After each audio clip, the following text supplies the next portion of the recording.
నమస్తే, welcome to మధురం channel. ఈరోజు ఈ వీడియోలో మిగిలిపోయిన పొంగలితో పొంగనాలు ఎలా తయారు చేసుకోవచ్చో ఈ వీడియోలో చూద్దాం. నాకు తెలిసినంతవరకు మీరు యూట్యూబ్లో కానీ బయట ఎక్కడ కూడా ఇలాంటి స్నాక్ అనేది విని ఉండరు, చూసి ఉండరు. సో ఈరోజు అది ఎలా తయారు చేసుకోవచ్చో ఈ వీడియోలో చూద్దాం. అలాగే మన ఛానల్లో వీడియోలు మీకు నచ్చినట్లయితే ప్లీజ్ సబ్స్క్రైబ్ చేసుకొని సపోర్ట్ చేయండి. మిగిలిపోయిన పొంగల్ని ఈ విధంగా ఒక బౌల్లోకి తీసుకోవాలి. ఇందులో మనకి మిరియాల పొడి, జీలకర్ర, అలాగే జీడిపప్పు, కరివేపాకు, అల్లం అన్నీ కూడా ముందే వేసేసి ఉంటాం కాబట్టి ఇందులో మిస్ అయింది మనకి ఉల్లిపాయలు, అలాగే కొత్తిమీర.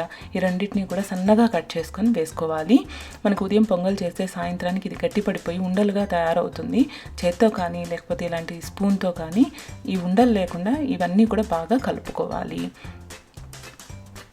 మనకి పొంగలి చేసినప్పుడు అంతో ఇంతో మిగిలిపోతుంది. కొంచెం టైం అయిపోయిన తర్వాత ఇది తినడానికి ఎవరు ఇష్టపడరు. ఈ విధంగా చేసి పెట్టండి, చాలా ఇష్టంగా తినేస్తారు.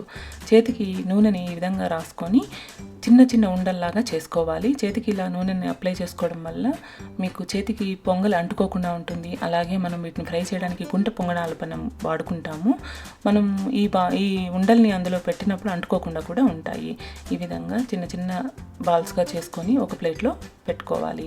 ఈ విధంగా అన్నీ రెడీ అయిన తర్వాత వీటిని డీప్ ఫ్రై చేయాల్సిన అవసరం లేదు. ప్రతి ఒక్కరి దగ్గర ఈ గుంట పొంగనాల పెనం అనేది ఉంటుంది కదా, ఇది స్టవ్ మీద పెట్టుకొని 1 స్పూన్ ఆయిల్ని అన్నింట్లో కూడా వేసుకోవాలి. ఇవి వేడెక్కిన తర్వాత ముందుగా మనం తయారు చేసి పెట్టుకున్న ఉండల్ని ఇందులో ప్లేస్ చేసుకోవాలి. ఇవి 1 నిమిషం పాటు కదపద్దు. 1 నిమిషం తర్వాత స్పూన్తో ఇటు అటు తిప్పుకుంటూ అన్ని వైపులా బాగా ఫ్రై అయ్యేలాగా చేసుకోవాలి. మామూలుగా పొంగలి, సాంబారు ఇలాంటివి ఎంత తక్కువ చేయాలనుకున్నా మనకి ఎంతో ఇంతో మిగిలిపోతూ ఉంటాయి. అది పక్క రోజు కానీ లేదా ఉదయం చేసే సాయంత్రానికి టేస్ట్ మారిపోతూ ఉంటాయి. పిల్లలు కానీ ఎవరు తినడానికి ఇష్టపడరు, అలాగని మనకి పడే బుద్ధి కాదు. ఇలా చేసి పెట్టండి. ఇంకా ప్రతిసారి పిల్లలు ఎక్స్ట్రాగా పొంగల్ చేసి ఇలాగా పొంగనాలు చేసి పెట్టమని మిమ్మల్ని ఖచ్చితంగా అడుగుతూనే ఉంటారు.